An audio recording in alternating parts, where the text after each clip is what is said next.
In this question, you have to identify the correct sequence of steps in polymerase chain reaction, that is PCR. Now, the correct sequence of steps in PCR is denaturation, then annealing, and then extension.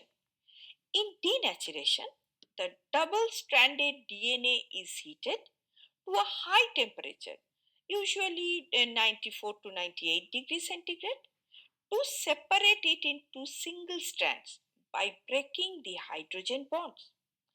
In annealing, the reaction temperature is cooled, say at 50 to 65 degrees centigrade, to allow primers to bind, that is annealed, to their complementary sequences on the single stranded DNA. An extension, this is a step in which the temperature is again raised to the optimal working temperature for Taq DNA polymerase, usually about 72 degrees centigrade, which extends the primers by adding nucleotides to synthesize the new DNA strands. And this cycle can be repeated multiple times, say 20 to 40 cycles, to amplify the target DNA.